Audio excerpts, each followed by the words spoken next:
Hi, അപ്പോൾ ഇന്ന് നമ്മൾ നോക്കാൻ പോകുന്ന ചെറിയൊരു ടോപ്പിക്കാണ്. ഓക്കെ, നിങ്ങളുടെ 6th chapter trial balance and rectification of എറേഴ്സിൽ ടൈപ്സ് ഓഫ് എറേഴ്സ് എന്നുള്ള ചെറിയൊരു ടോപ്പിക്കാണ്. അത് സംഭവം നിങ്ങൾക്ക് കൂടുതലും പ്രോബ്ലം എന്നുള്ള രീതിയിലാണ് വരുന്നെങ്കിൽ പോലും ആ പ്രോബ്ലം ചെയ്യണമെന്നുണ്ടെങ്കിൽ ഇതിന് മീനിങ് അറിഞ്ഞില്ല എന്നുണ്ടെങ്കിൽ നമുക്ക് ബുദ്ധിമുട്ടായിരിക്കും.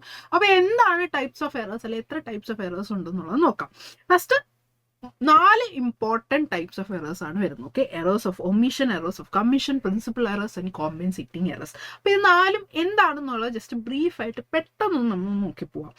ഫസ്റ്റ് തന്നെ എറർ ഓഫ് ഒമിഷൻ ആണ്. എറർ ഓഫ് ഒമിഷൻ നമ്മുടെ ഒമിഷൻ എന്ന് പറഞ്ഞാൽ തന്നെ എന്താണ്, നമ്മൾ എഴുതാൻ വിട്ടുപോയതാണ്. ഓക്കെ, നമ്മൾ മറന്നുപോയ അല്ലെങ്കിൽ എഴുതാൻ കംപ്ലീറ്റ് ആയിട്ട് വിട്ടുപോയതിനെയാണ് എന്ത് പറയുക, ഫീൽഡ് റെക്കോർഡ് ആൻ ഐറ്റം അല്ലെങ്കിൽ എഴുതാൻ വിട്ടുപോയതിനാണ് എറർ ഓഫ് ഒമിഷൻ എന്ന് പറഞ്ഞാൽ. ഓക്കെ, അപ്പോൾ അതിന് 2 രീതിയിലുണ്ട്. എറർ ഓഫ് കംപ്ലീറ്റ് ഒമിഷനും ഉണ്ട്, എറർ ഓഫ് പാർഷ്യൽ ഒമിഷനും ഉണ്ട്.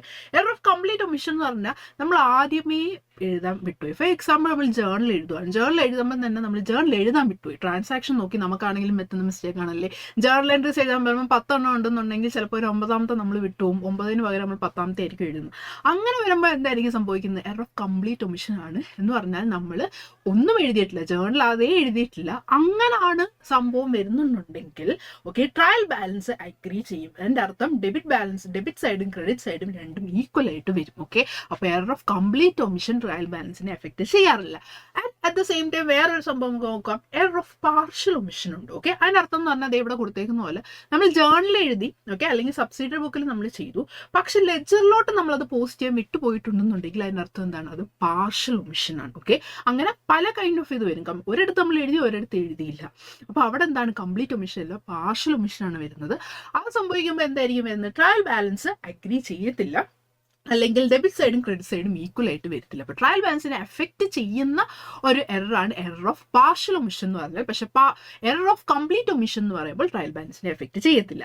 രണ്ടാമത്തെ നോക്കാം, എറേഴ്സ് ഓഫ് പ്രിൻസിപ്പിൾ. പേരിൽ നിന്ന് നമുക്ക് കിട്ടും എന്താണ്, ഈ പറഞ്ഞ പോലെ നമ്മുടെ അക്കൗണ്ടിങ് പ്രിൻസിപ്പിൾസ് അല്ലെങ്കിൽ റൂൾസിനെ വയലേറ്റ് ചെയ്യുന്ന ഒരു എററാണ് എറർ ഓഫ് പ്രിൻസിപ്പിൾ എന്ന് പറയുന്നത്. ഓക്കെ, അതിൻ്റെ ഏറ്റവും വലിയൊരു എക്സാമ്പിളാണ് നമ്മൾ ഈ പർച്ചേസ് ഓഫ് മെഷീനറി എന്ന് പറയുമ്പോൾ പെട്ടെന്ന് നമ്മുടെ മൈൻഡിലോട്ട് നമ്മുടെ കൈ തിരിച്ച് നമ്മൾ എഴുതാൻ പോകുന്നത് purchase account letter to cash എന്നുള്ള രീതിയിലായിരിക്കും അല്ലേ. ആക്ച്വലി നമ്മളൊരു അസറ്റ് വാങ്ങിക്കുകയാണെന്നുണ്ടെങ്കിൽ അസറ്റ് അക്കൗണ്ട് ആണ് കാണിക്കേണ്ടത്, അത് റൂളാണ് അല്ലെങ്കിൽ പ്രിൻസിപ്പിളാണ്. ഓക്കെ, പക്ഷെ നമുക്കത് അറിഞ്ഞൂടാത്തത് കൊണ്ട് നമ്മൾ അറിയാതെ പർച്ചേസ് എന്ന് കാണുമ്പോഴാണ് പർച്ചേസ് അക്കൗണ്ട് എന്നുള്ള രീതിയിൽ ചെയ്യും. ഓക്കെ, അപ്പോൾ ഇതൊക്കെ എന്താണ്, ഇതൊക്കെ എറേഴ്സ് ഓഫ് പ്രിൻസിപ്പിൾ ആണ് വരുന്നത്. നമ്മുടെ അക്കൗണ്ടിങ് പ്രിൻസിപ്പിളിനെ വയലേറ്റ് ചെയ്യുകയോ ഇഗ്നോർ ചെയ്യുകയോ ചെയ്യുന്നതാണ് എന്ത്, എറേഴ്സ് ഓഫ് പ്രിൻസിപ്പിൾ എന്ന് പറയുന്നത്.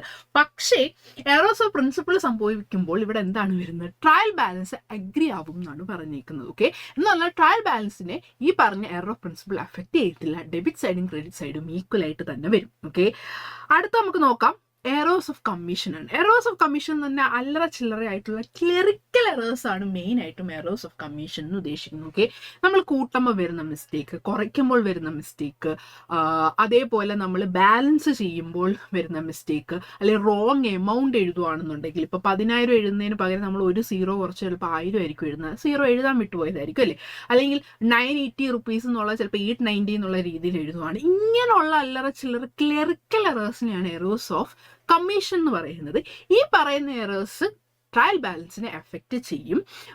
അതായത് ട്രയൽ ബാലൻസ് അഗ്രി ചെയ്തില്ല, ഡെബിറ്റും ക്രെഡിറ്റും ഈക്വൽ ആയിട്ട് വരണം എന്നില്ല. പിന്നെ അതിലൊരു എക്സംഷൻ കേസ് എന്നുള്ള രീതിയിൽ 1-2 എറേഴ്സ് ഓഫ് കമ്മീഷനേ ഉള്ളൂ ട്രയൽ ബാലൻസ് അഗ്രി ചെയ്യുന്നത്. അതിൻ്റെ എക്സാമ്പിളാണ് ഇതായി ഇവിടെ കൊടുത്തേക്കുന്നത്, wrong amount in the subsidiary book. Okay, subsidiary book അല്ലെ ജേർണലിൽ തന്നെ നമ്മൾ റോങ് ആയിട്ട് ഒരു എമൗണ്ട് എഴുതുകയാണെന്നുണ്ടെങ്കിൽ നിങ്ങൾ ആലോചിച്ചാൽ മതി, ലെഡ്ജറിലും ട്രയൽ ബാലൻസിലും എല്ലാം ആ ഒരു എമൗണ്ട് തന്നെ ആയിരിക്കും നമ്മൾ എഴുതി പോകുന്നത്. അങ്ങനെ വരുമ്പോഴത്തേക്കും ട്രയൽ ബാലൻസ് എന്താണ്, അഗ്രി ചെയ്യും എന്നാണ് പറയുന്നത്. പക്ഷെ ബാക്കിയുള്ള എല്ലാ എറേഴ്സ് ഓഫ് കമ്മീഷനിൽ വരുന്ന എക്സാമ്പിൾസും എന്താണ്, ട്രയൽ ബാലൻസിനെ എഫക്റ്റ് ചെയ്യും, ട്രയൽ ബാലൻസ് ഈക്വൽ ആയിട്ട് പോകത്തില്ല. Okay, and the last one എന്ന് പറയുന്നത് കോമ്പൻസേറ്റിംഗ് എറേഴ്സ് ആണ്. ഓക്കെ, ഒരു തെറ്റ് കൊണ്ട് വേറൊരു തെറ്റിനെ കളയുക എന്ന് പറയുന്ന പോലെ ഒരു സംഭവമാണ് കോമ്പൻസേറ്റിംഗ് എറേഴ്സ് എന്ന് ഉദ്ദേശിക്കുന്നത്.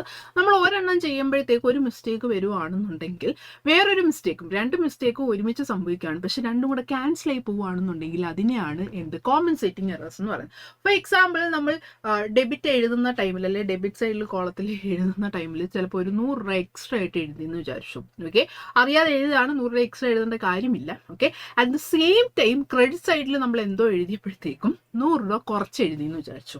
ഓക്കെ, ഡെബിറ്റ് സൈഡിൽ നമ്മൾ കൂട്ടി എഴുതി, ഇപ്പുറത്തെ സൈഡിൽ നമ്മൾ കുറച്ച് എഴുതിയെന്ന് വിചാരിച്ചു. അങ്ങനെ വരുമ്പോഴത്തേക്കും എന്തായിരിക്കും സംഭവിക്കുന്നത്, നെറ്റ് എഫക്റ്റ് ആയിരിക്കും വരുന്നത്. ഓക്കെ, ട്രയൽ ബാലൻസിനെ രണ്ടും കൂടെ ക്ലാഷായി അല്ലെങ്കിൽ കോമ്പൻസേറ്റ് ചെയ്ത് അതൊരു മിസ്റ്റേക്ക് ആയിട്ട് വരത്തില്ല. അപ്പോൾ അവിടെ എന്തായിരിക്കും വരുന്നത്, ട്രയൽ ബാലൻസിനെ അത് എഫക്റ്റ് ചെയ്യാത്ത ഒരെണ്ണമാണ് ഡെബിറ്റ് ക്രെഡിറ്റ് നമുക്ക് ഈക്വൽ ആയിട്ട് തന്നെ കിട്ടും. ഓക്കെ, സോ ഇത്രയാണ് ട്രയൽ ബാലൻസ് അല്ലെങ്കിൽ നമ്മുടെ ടൈപ്സ് ഓഫ് എറേഴ്സ് വരുന്നത്.